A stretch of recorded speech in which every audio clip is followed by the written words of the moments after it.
uyu mwana ni gute twaba tutazi ko Pst Mutesi yaba afite umwana? Ni gute imihanda yaba itabizi? Reka nkoresha ijambo ry'Imana nze tuganire. Hari ibitare bisongoje ku buryo bwombi. Uruhande rumwe hari igitare gisongoje cyitwa ribu. Ribu? Yes. Ku rundi ruhande hari igitare gisongoje kivangwa iby'umwuka akunda. Kamera irabyanga. Uziga icyo bita uruvugo uruminuze. Tujya twakira abantu hano bari mu ishuri ry'uruvugo. Ejo umuvandimwe wavugaga ati ngiye ku rusengero baramvuze. Baramvuga barongera. Barokore barambuze. Iriya niyo bita kwispecializa cyangwa se gufata lisanse mu ruvugo. Harundi ufata ishuri akabwatira ishuri. Ugiye kwiga icyo bita urushako. Rugukome, rugukocore, rukuvune, uri kumva? Yego. Nurwiga icyo bita kwiga urushako. Twakiye uyu mudamu turi kuvuga ejo atubwira ati uyu mugabo twari kumwe dutandukanye ni uwa kane. Kandi ndashaka uwa gatanu nkurikije imyaka afite. Uriya nabayimutse mu wa mbere agafata umwana umugabo wa mbere turiganye mu wa mbere, kabiri turiganye, gatatu turiganye, kane turiganye, gatanu turiganye. Rero reka njye mu ishuri Pst Mutesi yigamo. Iry'uruvugo nawe? Ni uruvugo rushamikiye ku bagabo. Ni uruvugo rushamikiye ku rushako. Yes. Ku gitsina gabo nk'uyu mwana w'uruhinja aramujyanaye. Amuzaniye aba bantu bo ku muhanda ngo Mutesi aze kumwonyereza ku muhanda. Akwifuza tujye dukora n'ibiganiro, dushyiremo n'ubumuntu, dushyiremo n'ubukristo, dushyiremo no kuba turi abantu b'abagabo. Kuterura inkuru kaza ngo afite umwana. Nukugira ngo bigende gute? Nukugira ngo gumye mwatse umuriro gusa. Uruhinja rw'amezi 5 muraruzana muri ibi ngo bigende gute? Ruzi iki? Niba icyo yaba yarakoze cyaba ari ikintu cyiza. Ni profile y'indaregiya yiduhisha nago ubu bugambo nubwo abantu bavuga ngo birabagaburira ntago ibigabura abantu ari umugayo ku bandi. Mubusa abantu bose barira ku mugayo. Ubu tuvuge ko abantu bakora kuri YouTube bose barira ku mugayo.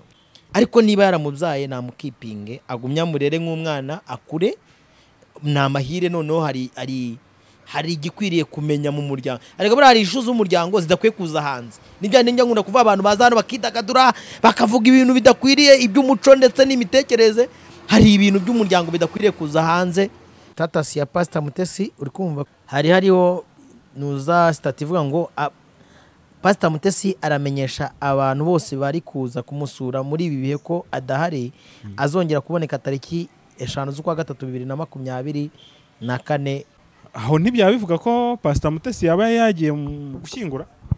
Umuririmbyi araririmbye aravuga ngo muri iyi si huzuyemo imiruho n'amahane. Ibyo nyeneye byose sikomera ko mbibona. Ariko yuzura umwuka aravuga ngo ku munsi mukuru ubwo nzabona umucunguzi. Ngiki cyo biti imiruho n'amahane ni ya Pst Mutesi. Kandi idasize na Robert. Idasize nawe udukurikiye mu kiganiro. Abantu mbere yuko Robert atokora agatotsi kari mu jisho rya Evode. Akwiye kumanza kureba umugogo icyo bita umugogo. Umugogo reba uko nijisho ringana ngo umugogo ikiri ijisho umeze gutya. Pastor mwakiza yawe ko buri muntu wese ari mu ishuri rye. Utari kwiga iry'ubukene ko ari kwiga iry'urushako, utari kwiga iry'urushako ko ari kwiga iry'uruvugo, utari kwiga iry'uruvugo ko afite ibindi ari kwiga. Nimufashe dushimire ababahanga Relax Life Center. Muri uru rugo n'uwazahaye havari injege bamukorera isuzuma rusange bakareba imikorere y'umubiri maze abazahajwe na amibe, igifu, umwijima, indwara z'ubuhumekero, ibibazo byo kutuzuza inshingano z'abashakanye, indwara z'imitsi n'izindi bakazibamururaho bakoresheje inyongeramirire n'ubundi buhanga nka reflexology massage yongera ubwirinzi bw'umubiri ikarinda na stress. Bagukorera imbonerahamwe y'imirire ijyanye n'ikibazo ufite maze mbere yo kugusezerera ukongera ugakorerwa isuzumwa rusange kugira ngo utahe ntacyo utaka. Uvuye kuri gare ya Kimironko utaragera ku rusengero rwa Foursquare Gospel Church urabona icyapa cy'ikigo Relax Life Center. Telefone ni 0788302368. Iyi nimero iri no kuri WhatsApp. Yes, reka nanjye ngusuhuza aho dukurikiye n'ibyacu bakomeye cyane kubugarutse ku bana natwe. Turagushimiye ku bana natwe mu kiganiro Gospel Vale. Gospel Vale. Roba twagarutse muri Gospel Vale. Umeze ute? Ndaho. Ndabona nshima Imana. Imana ihimbazwe. Ibintu ni wanene. Ibintu ni neza. Ni waneza. Inyogoye. Eva numva twasengera iki kiganiro tugiye gukora. Niko bimeze se? kubyukiye mu Imana mwuka ikiranuka, uri Imana ihambaye, ushobora ibyo tutashobora, urema ibyo tutarema, izina ryawe nirihabwa icyubahiro. amena Komeza urindisha abantu badukurikiye, kwera kwawe ubarindisha ukuri, niko kuzaba batura. Mweretse umuvandimwe tugiye gukorana iki kiganiro, murindisha imbabazi zawe arizo zimutwikira, nanjye unyeresha ukuri, ndetse n'abakuri iki kiganiro nabo barindishe kwera kwawe, mu izina rya Yesu Kristo, amen amen amen. amen. Roba kuhisemo gusengera iki kiganiro Ndumva bimeze bite? dushobora kuba tugiye gukora ikiganiro gikomeye. kirakomeye.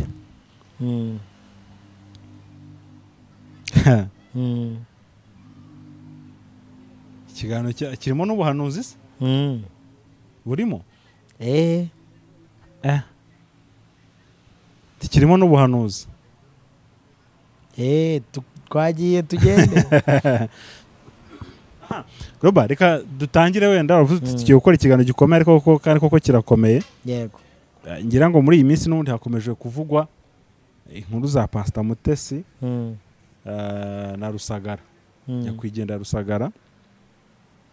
Ejo bundi hari ikiganiro twakoze uvugamo ibintu by'umwana, avuga uti Mutesi abaye afite umwana, yego, uko wenda yabyaranye na Rusagara kugira twemere ko ari umugabo we, yazaza bakamupima ADN kugira ngo noneho twemeze dukonfirme ko atari fiance we yari umugabo we. Yego. Ariko ubivuga ari nk'urugero watangaga, ariko nimugwa nibwo naje kwibaza se bwaba ari ubuhanuzi wari urimo, waba ari uri mu mwuka. Oya, ni ikiganiro twakoraga bisanzwe. Kuko nzi ko wabivuze ari nk'urugero watangaga kugira ngo abantu nyine babe bakwemezwa ko Mutesi ari umugabo wa Rusagara, ariko ubundi yari fiance ko Rusagara ari fiance wa Pasteur Mutesi. Hanyuma yaba umugabo ryari igihe fiance bakoze consommation du mariage. Ikibyerekana rero kuko bombi umwe adahari ni igihe resultat ya mariage yavuye mu mwana. Yego. Icyo gihe rero umuntu ntago bakiri mu fiance bari umugabo we, kuko umuntu kugira ngo abyare abo mu mama cyangwa abo mu papa bisaba ko haba umugabo n'umugore.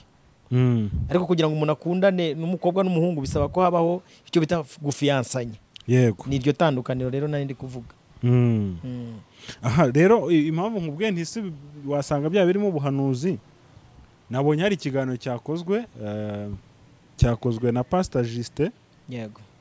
Nawe ari mu bantu nyine bazwi cyane kuri iyi mihanda, agikora kuri Gasaro TV kwa Sandrine.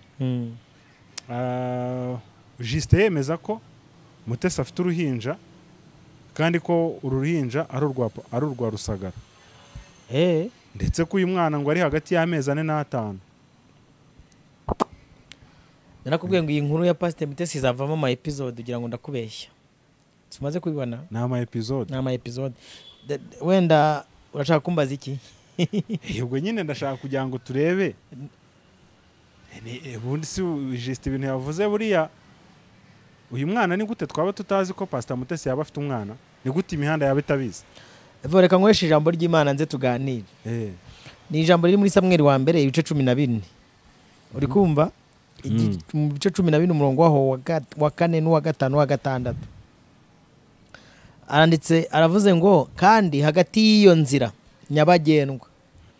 Reka badukurikiye bari kuri hano kuri zimbuga nkoranyambaga bavuge ngo hagati y'iyi mihanda, kuko mwayise imihanda. Yego. Hagati y'iyi nzira nyabagendwa aho Yonatani yashakaga kunyura ngo agere ku gihome cy'Abafilisitiya hari igitare gishongoje. Hari igitare kigize gute? Gishongoje. Muvandimwe suri kumamagariramo we. Nabe yihanganye turi mu kiganiro. Hansomere hagende ku Samuel wa mbere ibice 12 umurongo wa 4 n'uwa Samuel wa mbere ibice 14 umurongo wa 4 umanuka kugira ku nko wa 7 n'8. Ndaza gusubiza impamvu abantu benshi baravuze ngo dukoresha ijambo ry'Imana, ariko reka tujye turikoresha. Ndabona yakubye reka nkomeze. Kandi hagati y'iyo nzira nyabagendwa aho Yonatani yashaka kunyura ngo agere ku gihome cy'Abafilisitiya hari igitare gishongoje mu ruhande rumwe n'ikindi mu rundi ruhande. Unyumve neza. Kandi kuri iyi mihanda aho Robert na Evode bashaka kunyura, sibyo? Iyi mihanda yombi. Yego. Harimo igitare gisongoje ku mpande z'iki zombi. dukunda kuvanga iyi mihanda iranyerera ariko maze gusanga itananyerera cyane. Usibye no kunyerera mu mpande zayo hari ibitare bisongoje ku buryo bwombi. Uruhande rumwe hari igitare gisongoje cyitwa ribu. Ribu? Yes. Ku rundi ruhande hari igitare gisongoje kivangwa iby'umwuka akunda. Kamera irabyanga. Sinzi nunyumva neza. Ndagukurikiye rwose. Nunyerera ukagwa hano guke, iki gisongora kigwamo.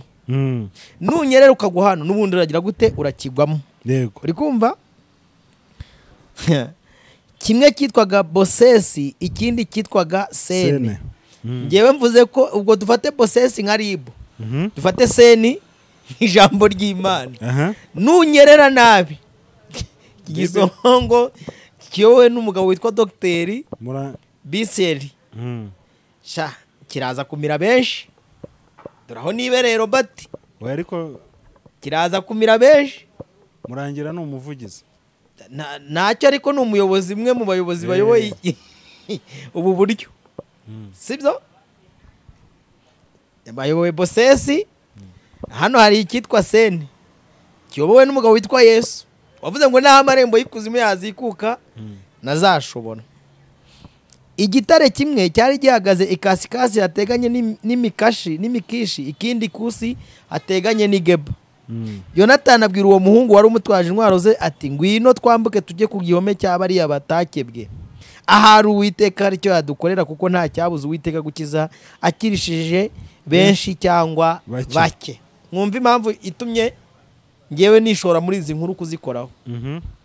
Nubwo mbizi ko hari ibisongo ku buryo bwombi, ariko nahisemo kuzikoraho kubera impamvu zo kugira ngo dukize benshi. Yego. Cyangwa se bake muri benshi.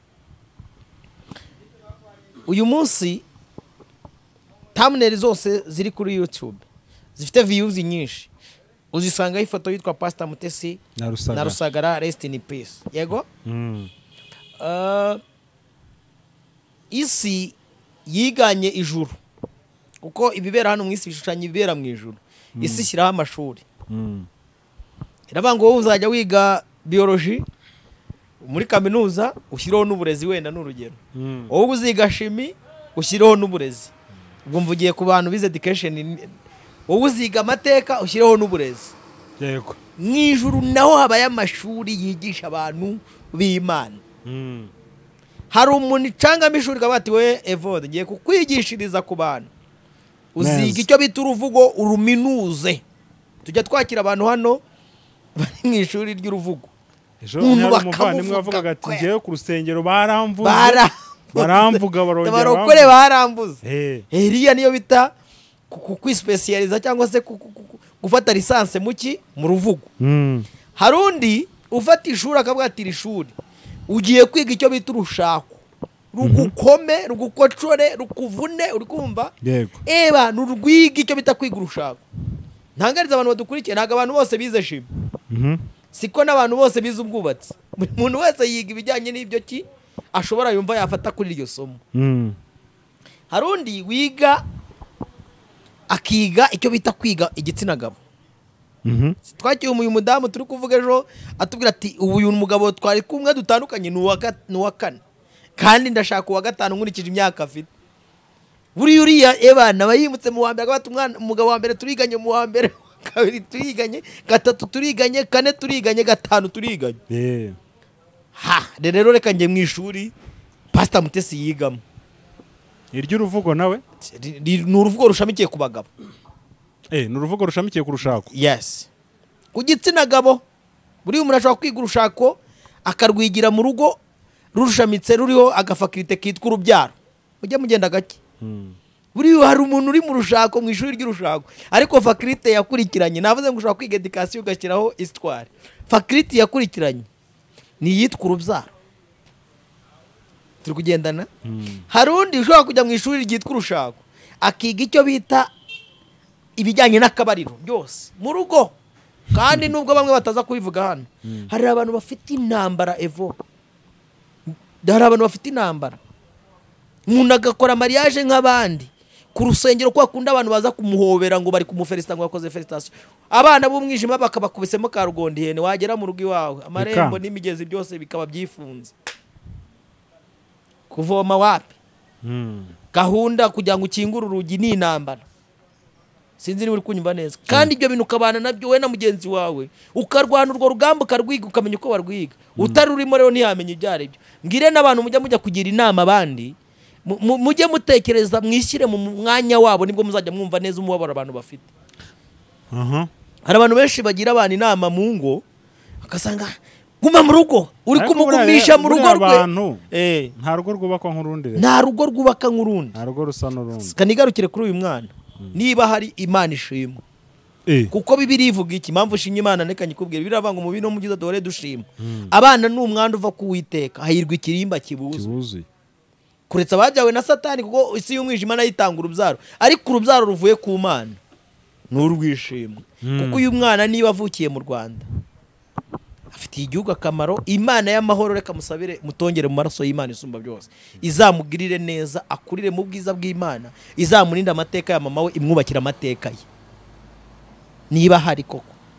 Kandi abanyarwanda bavuze ukuri, nandi urivugira iki ubusa ku musozi. Yes, ubwo ashobora kuba hari.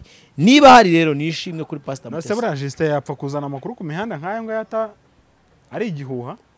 Birashoboka iyi mihanda yacu irimo ibisongo nakubwiye ngo bibiri. Hari n'abazana ibihuha, ariko igihuha aho uzanyerera kuko inyerera niho hazagusogota. Kurya ye kuvuga agapresiza n'amezi, ko yavuze ngo ni hagati y'amezi 4 n'5. Muri iki kiganiro uko yagikoze. Muri saramujyanaye nk'uyu mwana w'uruhinja aramujyanaye. Ubaza amuzaniye aba bantu bo ku muhanda ngo Mutesi aze kumwonyereza ku muhanda. Akwifu tujye dukora n'ibiganiro, dushyiremo n'ubumuntu, dushyiremo n'ubukristo, dushyiremo no kuba turi abantu b'abagabo. Kuterura inkuru kaza ngo afite umwana.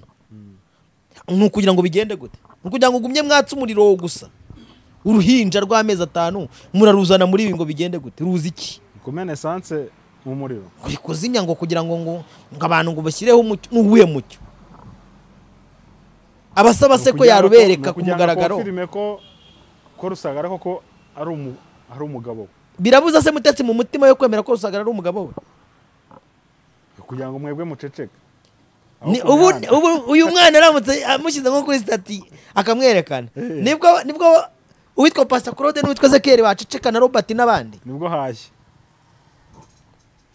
Niba hari Imana ishimwe niko navuze.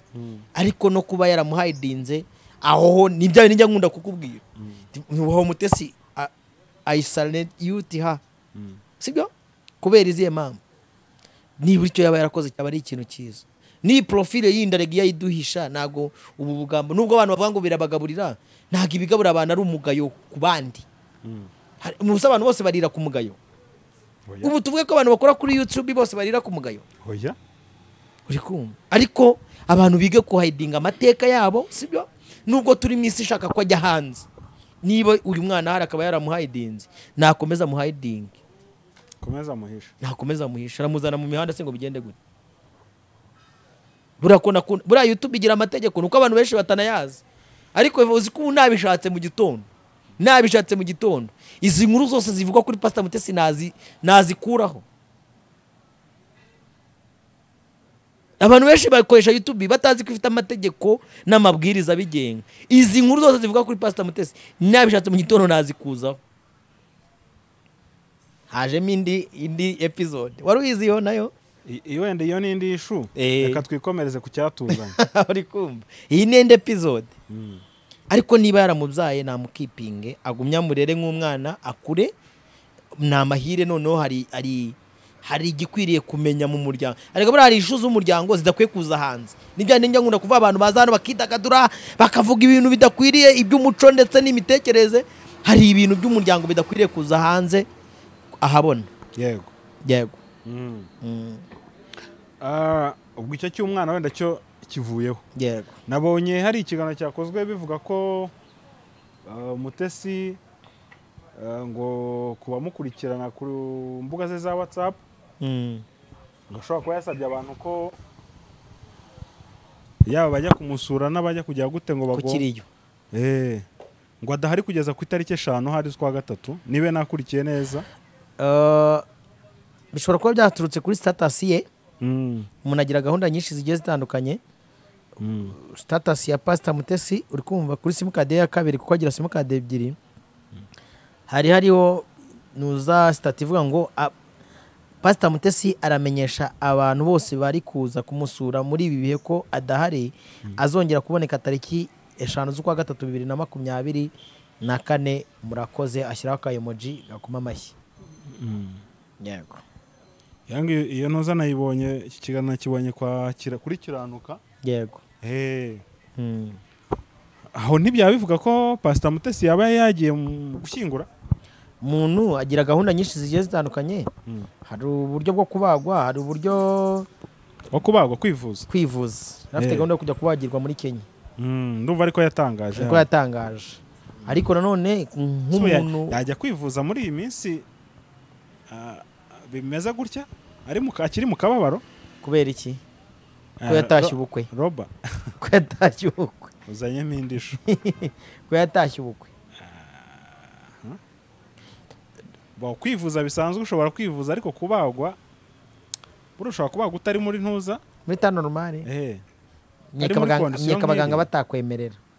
Wenda muganga ashobora no kutabimenya, ariko kuri we akaba abizi ko atahagaze neza. Ariyo ishu yagiyemo nk'umukunzi we namukonseye kuba biretse. Kuko ashobora kubamo ushobora kugutera ikinya gihe cyo gukanguka ukaza kugira ugasanga uhezeyo pe. Amahire rero yaba yagiye rero gutabara byaba ari byiza. Ariko ruzanyemo indishu ngo yatashye ubukwe. Nayo nabonye nabonye nabyo byarabaye ikibazo. Ngo Mutesi yataye ngo umugabo muri moruge ngo ajye. Navuze ngo ari mu ishuri kandi mu masomo akwiye kwiga ntari abaririmo. Zira niyo masomo. Ntabwo uzi ko buri kaminuza igira amasomo yayo. Ni umuntu kuba yiga ekonomi ntabwo ari igisobanuro cy'uko yiga ekonomi. Ahubwo yiga donc parti za ekonomi muri ekonomi. Na Mutesi rero ishuri rye yiga nakubwiye ngo ni uruvugo rushingiye ku bagabo. Mu masomo y'uruvugo rushingiye ku bagabo ntari abagomba kuzamo. Ese kukiri kuvuga ngo uruvugo rushingiye ku bagabo kuki bakomeze none se ari ikindi kintu bavuze. Hari umuntu wari waza kuvuga ngo Mutesi yabuze urubyaro. Hari umuntu waje hano akavuga ati impamvu Mutesi yashatse umugabo wa mbere cyangwa wa kabiri nuko wa mbere yari yarabuze urubyaro. Never. Ni uruvugo rushingiye ku bagabo. Niryo shuri yiga. Nakubwiye ngo umuntu yiga histoire agashyiraho education. Ariko nubishe barazanyemo indishu ngo ku mugabo wa kabiri ngo materi yari yarakwamye. Nyine nibyo bita uruvugo. Iryo ni irindi somo ryo mu ruvugo. Ariko sha buriya buri muntu wese agira ishuri ryevo rye, kandi umuntu yiga bijyanye n'uko angana.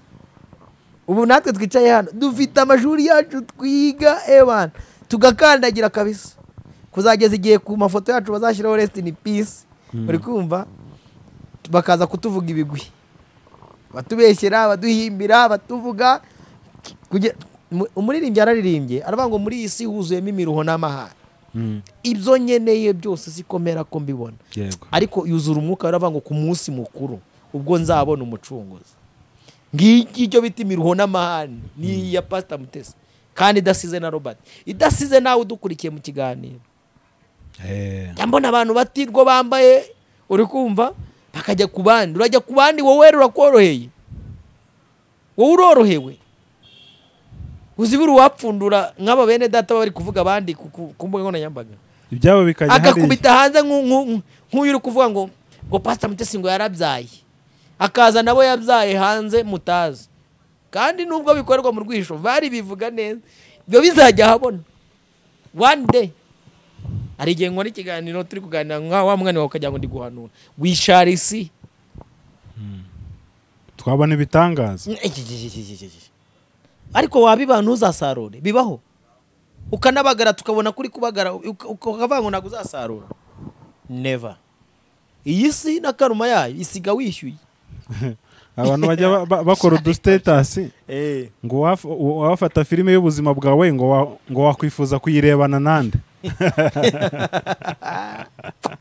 Bahamagara umudamu ukamubwira ngo ngwino turebe umugore mwiza, ngwino hano turebana agafilime k'ubuzima bwanjye. Bajya kuyirebera mu bindi bihugu, kandi nabo ubusure wafata ubuzima bwanjye bw'ibyo nirwamo AAZ agashyira hano kuri screen akabwira mama ngo icara hano urebe.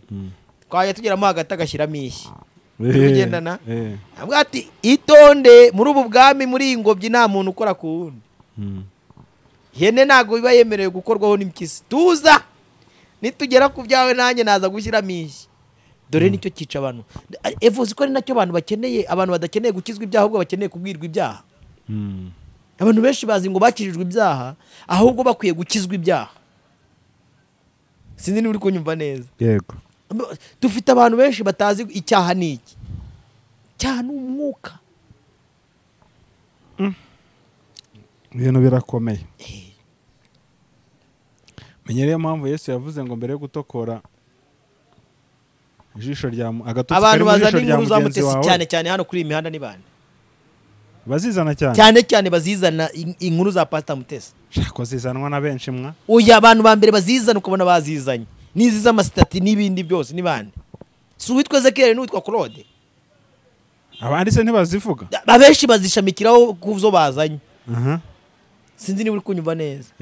Hari nabo tuzana tukakira mu kiganiro tushingiye ku byabaye bakaza baje kwivugirira muri Imana ko kubera ko ari byo bicuruza tukabadevia ngo nibabivugeho. Ariko ibyinshi bizanwa na Pastor Claude n'uwitwa Ezekiel n'uwitwa Juste uyu nguyu. Siba babizana. Ubu witeka guhaye Jomeri. Ariko Juste ari kurande rwa Mutesi. Nashaka abari side positive n'indi negative aho waba uri hose. Naho waba uri hose. Ubu witeka guhaye Jomeri akakubwira ngo reba. Areka kuba ku ruhande rw'i positive n'uri negative nta kintu bivuze ni inkuru n'ugushyushya inkuru. Wabura abakwanga se n'abatakwemera. Nujya kuri negative uragira abantu bakwemera. Nujya kuri positive uragira abantu bakwemera. Sinzi niba uri kunyumva neza. Yego. Yesu naza kwima ingoma rijya abantu bajya bango tuzabaha ingoma y'imyaka 1000. Ntibumve logique y'ingoma y'imyaka 1000. Ni igihe abizera bazaba bayoborera mu bantu ku buryo imirimo yabo ihesha amahoro isi. Ubu uyu munsi hari urwego ushobora guhagara ku rwego rw'igihugu kuko bifitiye ubushobozi n'uburenganzira. Ibi bintu byose ukarara ubiciye kandi bigakunda. Ako kuba ko Robert atabifitiye ubushobozi ntiyabica. Ayo bintu ntibazabica nese babica tugakora iki? Ariko kugira ngo abantu babura uko bahaha. None se Evo uri umunyamakuru ndabizi ufite ikarita ya RMC sibyo? Intego y'itangazamakuru ni 3. Turi kugendana? Yego. Nugushimisha abantu. Iyi nkuru ya Pst Mutesi entertainment irimo ni iyi. Uvuga ati wenda nkurikije uko nsabajya dusetsa. Entertainment iri muri iyi nkuru ni iyi. Kabiri. Wasanga irimo gutanga nukurangisha. Ubu se turi kurangisha umuryango wa Rusagara ko watabarutse. Kuriyo dushobora gukora ibiganiro 20 tukiri kurangisha abandi ko yatabarutse. Turi kurangisha Zawadi na Kerere na Pst Mutesi n'abandi. Gatatu inkuru donc role yitangazamakuru no kwigisha. Ngaho mbwira ikigishwa muri ibi bintu. Ubu turi kwigisha abajene bacu ngo muzashaka rimwe 2 3 nta kibazo. Ariko twe turi kuyikoresha nk'imfasha nyigisho. Juste nibyo ndi kukubwira. Niba turi kuyikoresha nk'imfasha nyigisho turi kuyikoresha gute? Kushobora gusanga hari amakosa agize ibyaha turi gukora cyane. Umuntu aricaye yazanye ngo nkukana kafite ubwo ni la vie privée. Niba afite umwana aramaze we nuba afite. Niba ngo yamaze kwinjira mu buzima bwe. Donc wamaze kwinjira indani mu buzima bw'umuntu. Afite umwana w'uruhinja. Niwe wenyine umufite mu bantu babacyuye muri maternité kwa muganga. Wasanga nawe umufite. Kandi ukaburi kumurero atari n'uwawe. Ko mama w'umwana asari bumenya se. Se umwana amenywa na nyina. None bakanuzanyemo nako ntago mbeshye. Ushobora kuba ari kumurera babiri bangaye se barerera abana batabyaye. Muza ni haho mutabya mu bana mutabyaye. Ugusazira mu bana batarabawe. Ubwashize hari umudamu twe tukugana hano avuga ukuntu Adamu yatwitse kuri gahini kandi ataro. Gahini se ntago rero. Niwe ngo umuntu wa mbere watwitse. Ubundi abandi ntago bazi gutwika. Hibi byaba Pst Claude. Witwa Adamu niwe muntu wa mbere watwitse. Gute se? Bibiri iravuga ngo atwika. Ngo umugore we inda. Ngo abyara umwana witwa Gahini. Mu kuvuka vuka ari igicamuke. Uri kumva? Utagira ngo Ezekiel arazi gutwika kurusha shebuja Adamu. Niyo mpamvu Bibiri ivuga ngo nkuko icyaha cyazanywe na Adamu wa mbere kigakwira mu isi yose agatwika kwa Eva, Ezekiyeli akaba ari gutwika kuri kiranuka. Ngo niko no gukiranuka kwazanywe na Adamu wa kabiri kuboneka mu bamwizera bose. Sinzi niba unyumva neza. Kandi koko narabikunze sanga Adamu yaratwikaga ntabwo yigeze atera inda. Kuko Bibiliya irasobanutse. Iyo yandika ikintu mu mazina yacyo. Nuko ahubwo abantu baba batabizi. Iyo ivuga gutera inda irabivuga. Ibwira Aburahamu ngo uzabyara umwana w'urukiryi rwawe na Sara. Aburahamu abamarayika bakimara kuva aho ngaho atera inda Sara babyara Isaka. Hana avuye gusenga na abyarana n'umugore gabo we Elukana babyara umwana witwa Samweli. Ariko bigeze kuri Adamu atwika. Hari abagabo rero batwitse nabo Evo. Birwa batwika ku bana batari ababo. Ubwo rero ujyaho hano uvuge Yesu yarabivuze neza. Iyo nkora ikiganiro nk'iki ngiki mbagira ngo abantu bagaruke ku Mana. Abantu mbere yuko Robert atokora agatotsi kari mu jisho rya Evode, akwiye kumanza kureba umugogo, icyo bita umugogo. Umugogo reba uko ijisho ringana, ngo umugogo watwikiriye ijisho umeze gutya. Pastor mwakiza yawe ko buri muntu wese ari mu ishuri rye. Utari kwiga iry'ubukene, ko ari kwiga iry'urushako, utari kwiga iry'urushako, ko ari kwiga iry'uruvugo, utari kwiga iry'uruvugo, ko afite ibindi ari kwiga, ko ari kwiga iry'uburwayi, ko buri isi yose bifite agashuri kayo, buri muntu wese yayobibotse. Wese abafite agahondesho. Ninde utiga? Ubu ni hari abantu badukurikiye bamanitse akaguru mu bitaro. Ni muri kwiga. Mwasenze Imana ikabakuriraho ibyo ngibyo. Ubu hari umuntu udukurikiye yabuze ibitotsi kubera ko yaraye atongana n'umugabo we cyane. Ahubwo ati kanumva abangaba wenda hari ibyo bavuga bagasanga turi kuvuga Mutesi, ariko basi umvira hanga wasenze Imana ikakugirira neza. Buri muntu wese abafite ishuri rye. Buriya niho nkundira Imana yahise igondamo aka kantu k'ishuri. Bamuzajya murya mwishyuka akuya urukumva. Buri ishuri rituma buri wese yiga akuya. Hari umuntu yiga ishuri ry'ubukene mayidi akiga uko bakena. Kagera ku isomo rivuga ngo teka umunyu ushyiremo amazi. Hari umuntu uguhaye ubugari. Cyo ni ishuri we, umuntu utararyize ntabwo yapfa kumenya uko bakata gutyo. Kata ubugari ugakoza mu mazi arimo umunyu. Cuje abantu bateka imengeri bakamara amezi 5 bari kuziteka. Mengeri se wowe urazizi? Ayo ni amashuri. Bateka za kivuvu bagateka kivuvu. Gitoki bita kivuvu ntago kizi. Utavuga inkashi yo ni nziza. Kivuvu. Kivuvu ndayizi. Uzaba abantu ngo bari ngo muri diaspora ngo baba hanze. Baba bafite intambara ziruta izacu. Uziko umuntu yiga ishuri. Abantu bibwira ko hari ntaziba. Kare zitabaye. Barasubijwe. Ziboroheye. Burya urwego rwose waba urimo nta gushuri yabura kugira. Ni wabura uko wiga ubwo Imana ntago yaba ari Imana. Ariko Roba reka kugira ngo abantu babyumve neza. Uziko hari abantu bamwe bava ngo bagezeyo, bamwe tubavuga ngo bageze cyangwa barenze uruhombero. Ariko ugasanga ntashobora kwisomera agacupa ke neza, ntashobora gusoma agacupa kandi afite ubushobozi bwo kugura nta n'uwakamubujije. Yego. Ntashobora kurya amavuta, ntashobora kurya umunyu. Naho ngewe Robert aho mbiboneye ndakotona. Ahubwo ugasanga wenda wanabibuze, ariko we ntiyabibuze. Ariko ntabyemerewe. N'umunyu ntawemerewe. Reka nisuhuriza abantu. Ugasanga yirira wenda simvuze ko ari bibi, yaba amateke, amadegede n'ibishyimbo by'umubaga bitarimo umunyu, ugasanga nibyo muganga yamutegetse. None ntagarya kuko ashaka kurya, ahubwo arya kuko yategetswe kuko yabitegetswe. Uri kumva? Nibiboga bitarimo. Suza abantu bari kwiga.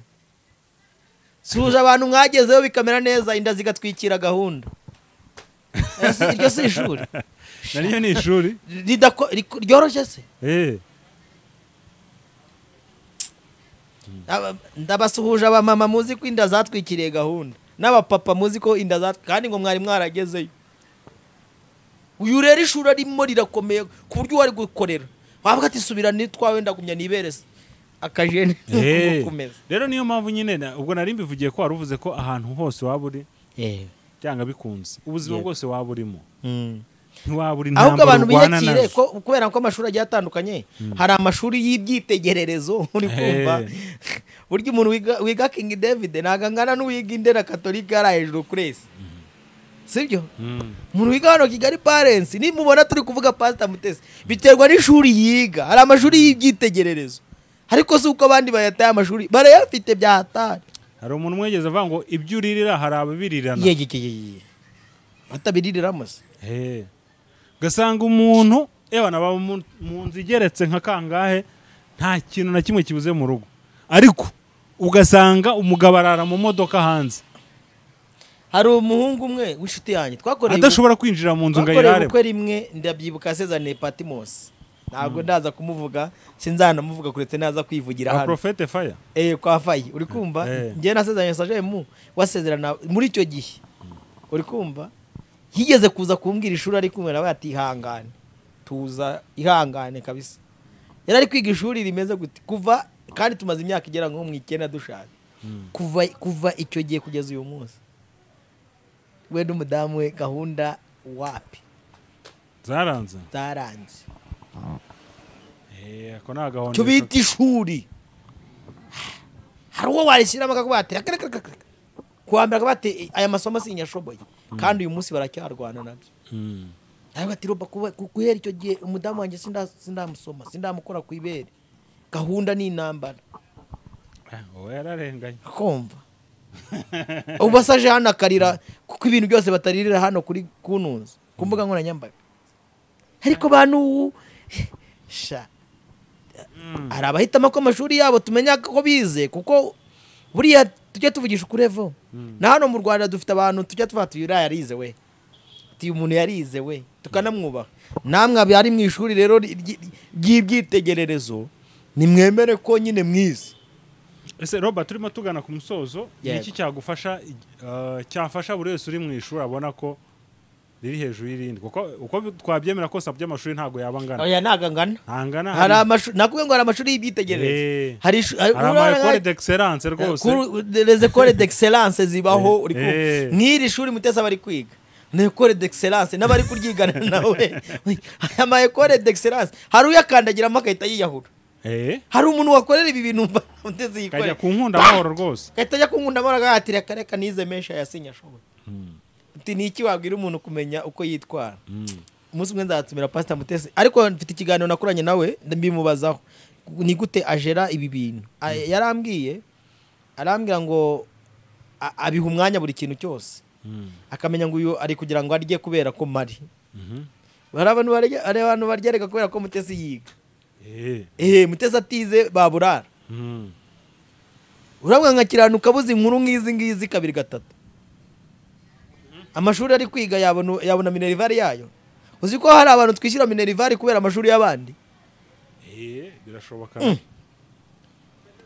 hari abantu tubona minerivare zo kugira ngo amashuri yacu akomeze kubera amashuri y'abandi none inzu zakwishyurwa n'iki ku bari mu mashuri y'ubukode ko naryo ari ishuri warumbajije ngo igisubizo ni iki tuzatira ku musozo umucunguzi ngo yicare areba abigishwa be bose bateranye agati ndabizi iri ni ishuri bazabana bakubita bazana bahonda muze hano mbabwire ahita bakubita imiragi 2 nanjye ngiye gukubita bizera badukurikiye aravuga ati mbahaye amahoro yanjye atari nk'ayabisi batanga kuko amahoro y'isi umuhungu aramushuka ngo azamuha Kivu nawe atarakandagirayo uri kumva agahita agenda ugasanga Kivu yaramubwiye ni impanga ebyiri amusizemo ayo niyo mahoro y'isi none ukaba warwanaga urugamba rumwe ugatangira kurwana muri wa batatu hetse mu muhanda tujya tubona hano bari kutubwira ati wamfunguriye ko byanze ayo niyo mahoro y'isi Yesu asigabwiye abigishwa b'ijambo rikomeye nakubwiye ngo tugitangira iki kiganiro impamvu nasenze numvaga umwuka w'Imana aramfasha gukora ikiganiro cyiza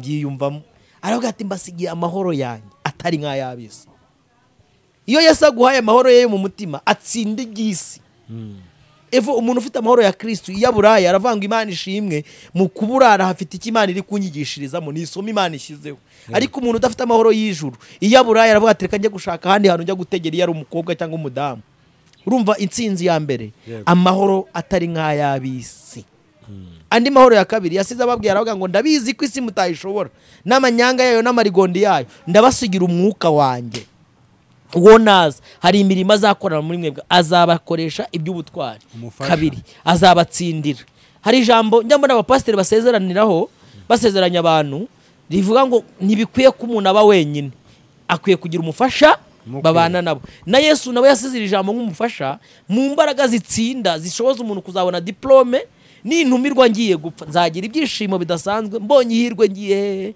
mw'ijuru nizo ubwo buryo bubiri bwo kuvuka ubwa kabiri ukagira amahoro yo mu mutima atsinda isi utatubona kuri kamera ngo ugire ngo twe ntitufite urugamba turwana n'intambara turwana ariko mu ntambara zose ndasana n'ibyaha mfite umugaba ni umwami Yesu umuntu wese udakijijwe isi iramunesha kuko ibimufite mu biganza ariko umuntu wese ukijijwe aba ari hejuru y'isi umuntu wakeye Yesu umwami n'umukiza imbaraga ze zisumba imbaraga z'isi ariko umuntu utari mu gakiza imbaraga ze ziri munsi y'umwijima kandi umwijima ukuntu ukoresha nabi ibihembo by'umwijima ni induru Satani aragushuka ati ngwino hano nkubwire ukajya gusambana wava yagahita bati mwamubonye